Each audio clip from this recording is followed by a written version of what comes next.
topics in the world of blues guitar that seem to cause as much confusion as the modes. The theory can feel quite dense. Each of the modes has got a Greek name, which doesn't really make things easier, you know, unless you're Greek, and then I guess it's just fine. And it can feel like a huge kind of chasm between regular minor pentatonic or major pentatonic playing, classic blues stuff, and then everything that the modes offers and the different flavors that the modes offer on this side. But the good news is that it's not actually that difficult to use the modes in your playing and solo with them once you understand what is going on. Now that is what this lesson is all about. So grab your guitars, grab your picks, grab a cup of tea or a glass of water, your beverage of choice, and let's dive in. So, first up, we're going to skim through the theory really quickly, a little refresher. What are the modes? The modes are a series of scales built from the parent major scale. So if we think about our kind of classic, let's do it in C, no sharps and flats, nice and easy.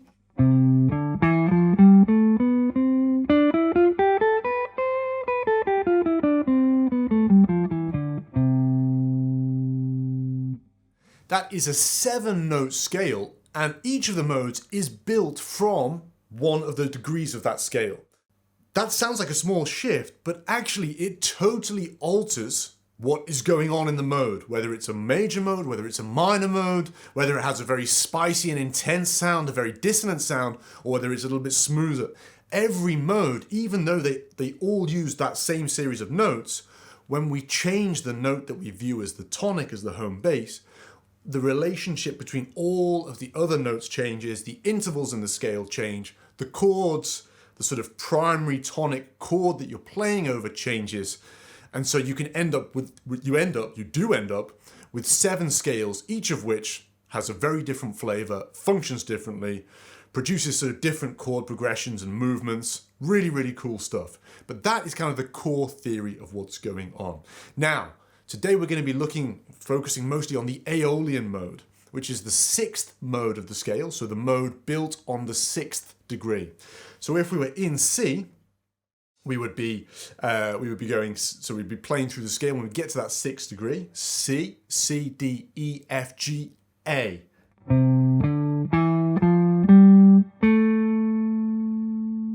Okay, so on that 6th degree. So that would give us our Aeolian mode, okay? We're going to be using the beautiful Santana instrumental Europa as a little bit of a point of reference and study. And that's actually in C minor or C Aeolian. So we're going to be sticking in this same part of the fretboard, and we're going from C major to C minor. So that is not what would be occurring on the 6th degree of C major, but we're going to be sticking there for the purposes of kind of looking at that song. The first shape of the C Aeolian scale looks like this.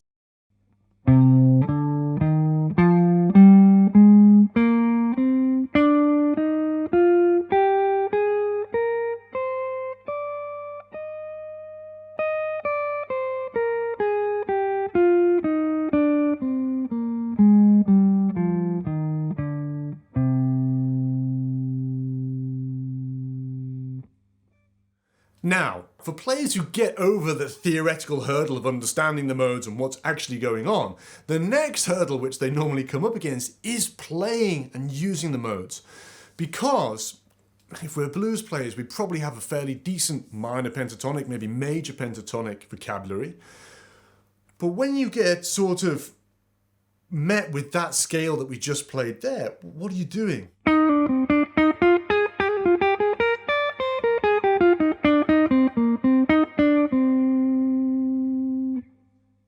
It kind of sounds cool, but it doesn't really sound bluesy at all, so how do we approach using it? And this is where the little trick or mental hack that I like to use comes into play. So, on first look, that appears to be a totally new scale shape that we've never encountered before. And it's a 7-note scale. But if we dig into that a little bit deeper, you will see that 5 of the 7 notes in that scale are from the trusty first shape of the minor pentatonic scale. So let's have a little look at that in a bit more detail. So the Aeolian mode Well, if we take that third finger out, that's minor pentatonic. Then we go to the A string, Aeolian.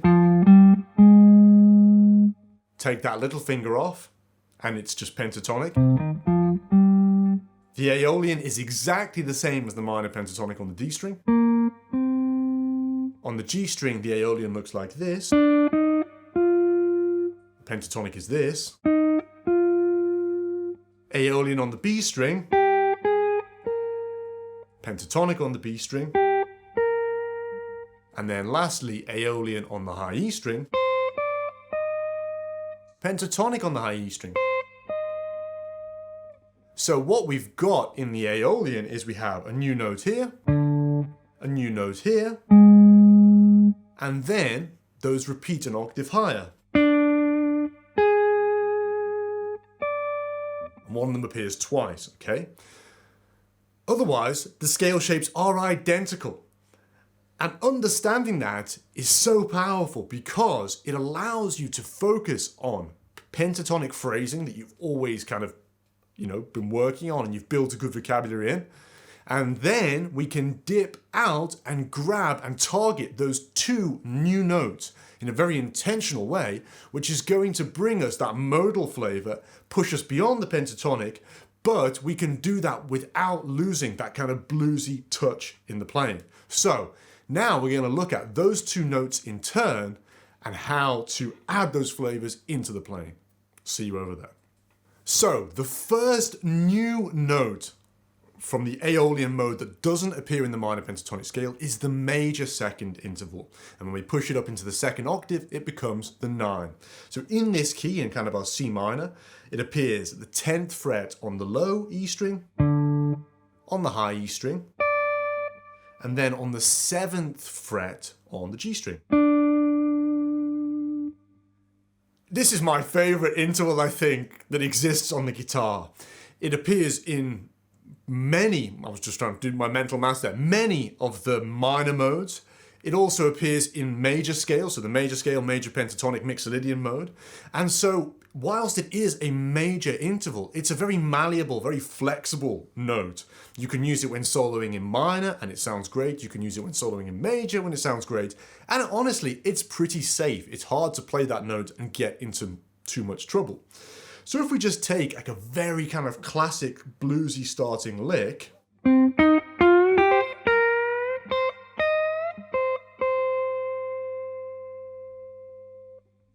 we can then add a bit more colour into it by targeting that second or 9th.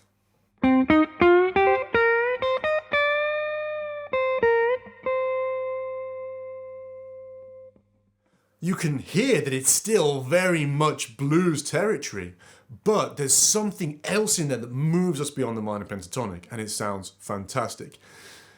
Now, you can do many, many different things with this note, and I've kind of done a little deep dive into this, which I've linked below, so go and check that out if you're interested in that. But a few little quick ways that I like to target it. The first one is just within a phrase. So just in the kind of way that I did there, you just play the note as part of a broader phrase, slide, just, all that good stuff, hammer-ons, pull-offs, whatever it might be.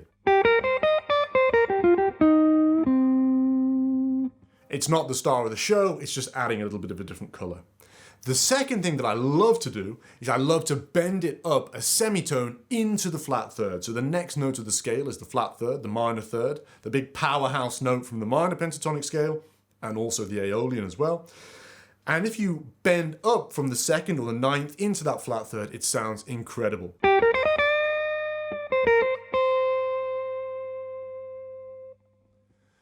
You hear that note being played in that way a lot of times. Guys like Gary Moore, Joe Bonamassa are some of the players that kind of come to my mind. Sounds awesome. The final way that you can think about this, and this is where our good friend Carlos Santana comes into the mix. I opened with that Europa instrumental, and we'll explain more and dive into that in a bit more detail shortly. But Carlos Santana will often hit that note as a point of resolution. So he will do something like...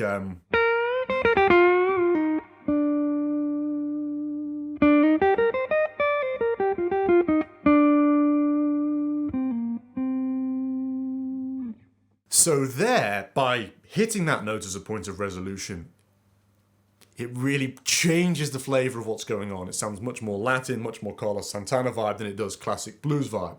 And again, we'll loop back onto that shortly. But that's the first note, the second. I love targeting it in those two positions. I never play it on the low E string, but it is there as well. Start by giving this a go. Start with targeting that note. Begin with your classic minor pentatonic phrases in all these different positions, and then just try to work that note in, like literally one note at a time, one phrase at a time. Get used to it, listen to it, hear how it sounds, and then move on to the next one. And use technique, slides, bends, hammer-ons, pull-offs, all that good stuff, and it's going to sound amazing. And when you're ready, head over to the next one where we'll look at the second colourful note, or the second additional note from the Aeolian Mode that can bring colour into your lead lines. Okay, the second sort of colour note from the mode, from the Aeolian Mode, is the flat sixth. Now, in this first shape, you're going to find that in two positions in C minor. You're going to find it at the 11th fret on the A string, and then an octave higher, the 9th fret on the B string.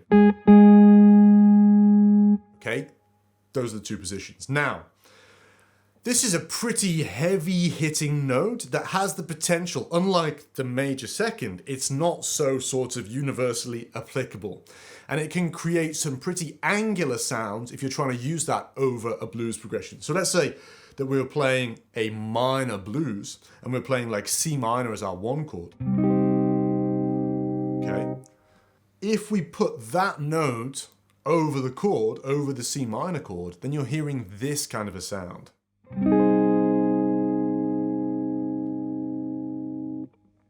It's not the worst sound in the world, but it might be more spice than you're looking for, okay? So it's a bit of a kind of more tread carefully situation compared to the major second. However, where does it work wonderfully? It works wonderfully when you are going to the 4 chord in a minor blues situation. So in that same structure, let's say we were playing C minor blues, the next chord would likely be an F minor.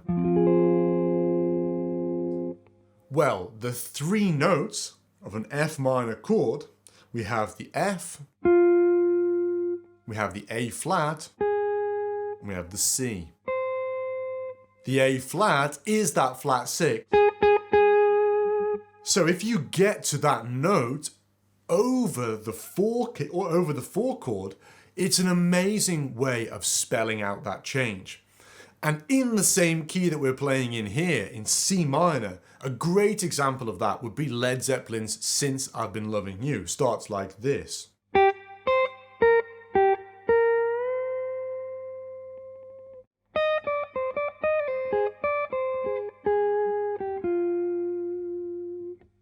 Okay, so he's beginning, Jimmy Page is starting out with that kind of C minor pentatonic stuff. Then he goes to include the major second. And then he hits the flat sixth, kind of, I think at that point in the song, there's not even any chords behind him, but spelling out the chord change, maybe accompanying the bass player to say, hey, we're moving to the 4 chord. It sounds awesome. So that is basically how I use the flat 6. Essentially, I spell it out over that 4 chord, and it sounds really, really nice. That's your second option. You can also, as part of that, you can hit that in any different way, you know, just play down to it, slide up to it, or you can also bend from the 5th. So bend 1 fret lower and push it up a semitone. Sounds really, really nice. Try all of those things in a minor blues, doesn't have to be in C, because all of this stuff is movable into different keys, over that 4 chord, and it's going to sound just amazing.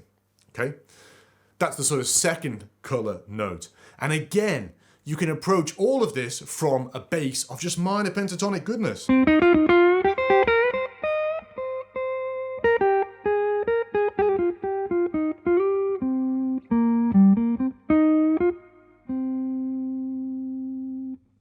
It's going to give you more options, help you play the changes, and it's going to sound wonderful.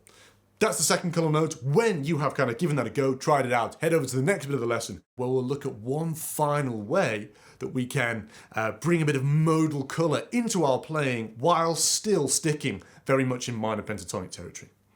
The final little thing that you can think about to try and add a bit of modal flavour whilst still sticking with this minor pentatonic kind of starting point is just, and this is a little bit less, you're not thinking so much about intervals and all that sort of playing the changes and all that sort of thing, it's a little bit less intense in that way, is just to target the notes that appear next to one another in the scale shape. So when we're playing minor pentatonic, we always have the notes set. There are no notes that appear next to one another. They're always separated by either 3 frets or 2 frets.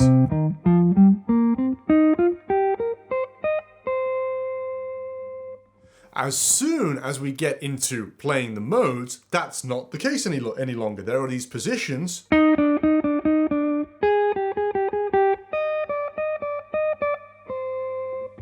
where you have notes appearing next to one another. And those specific intervals are different in each mode because of the way that the intervals of each mode differ and the way that the scales stack together. So you can create the flavour of the specific mode that you're trying to play by just basically targeting those note groupings.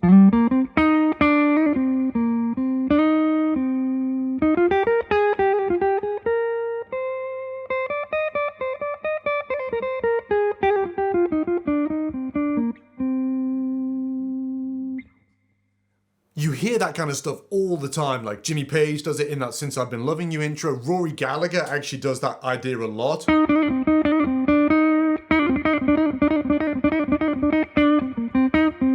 Kind of for those little fast flurries. I'm sure there's other guys that do it as well, but they're just not coming to my mind right now. So again, there you don't need to think so much about the theory. Just play those notes, try and include them as part of the phrase, and you can move over them quite quickly. And in that way, even if you were to hit that flat 6, say over the 1 chord, and get that sort of a sound, if you do it very quickly, then it's just going to be a little beautiful burst of spice, and it's not going to sound kind of tense or dissonant. It's going to sound awesome. So that's the kind of third little final way that you can start with that minor pentatonic, entry point, and then grab some of these additional flavors.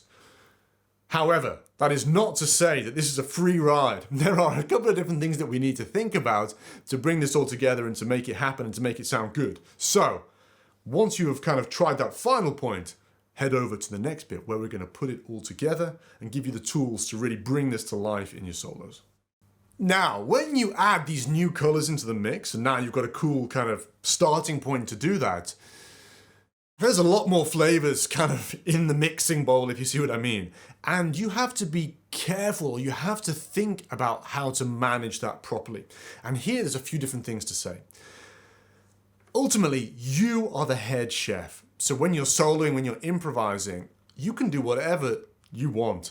It just depends, or it's just all about being intentional. If you want to go full Europa vibe, and you want to go, really targeting those color notes, and that's why I started with that introduction solo, by the way, because Carlos Santana was just playing through the Aeolian Mode.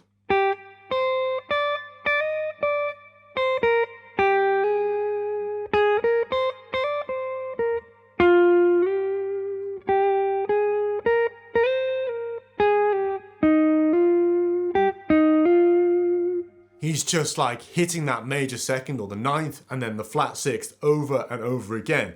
And he's really putting them at the center of everything that he's doing, which makes the playing sound very not bluesy until the very end of that phrase where he goes,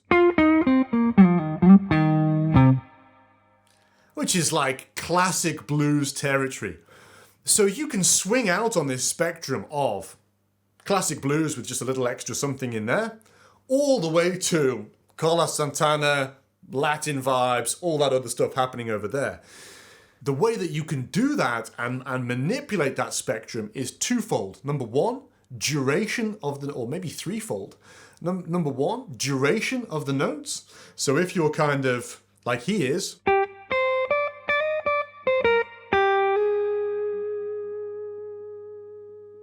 just like hanging on that note for a long time, it's obviously going to bring a lot more flavour than if you just went and then moved straight onto something else. The second thing is density. So again, Carlos Santana's intro there is so dense on the Aeolian flavour notes.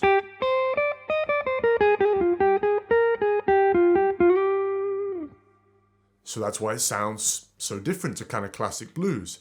But if you played, basically a 95% kind of blues thing,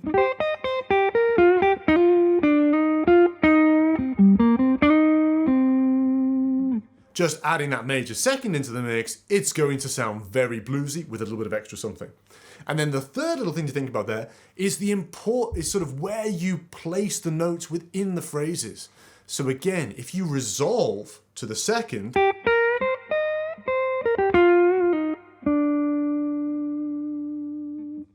that's immediately conjuring the sound of like Black Magic Woman, right? Again, putting it as a sort of point at the end of the phrase is going to conjure up that modal flavour much more strongly than if it's just slotted within the phrase somewhere else. Any of those options are fine and valid, and they just can work perfectly for you. The key thing is intentionality. Don't get spicy like Santana unless you want to get spicy like Santana. You're the chef, you decide the flavour.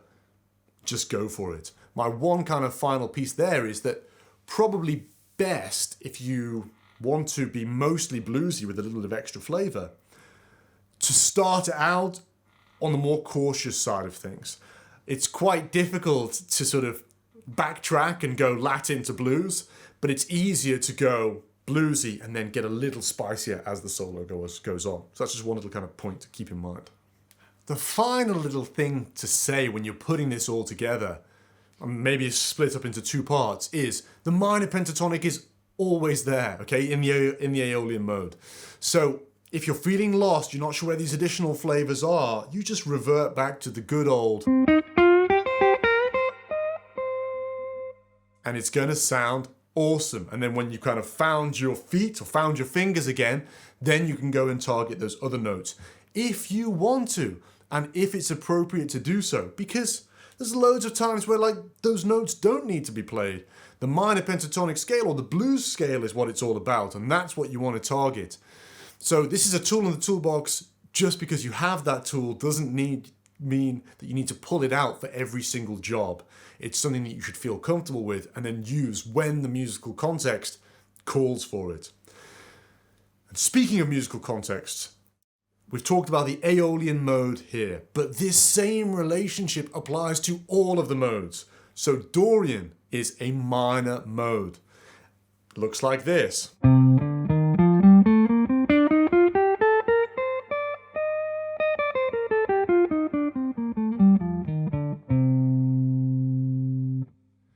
The minor pentatonic scale is hidden within that mode, so again there's just two additional flavour notes. The Mixolydian mode, same thing, but with the major modes, it's the major pentatonic scale that's hidden within the mode.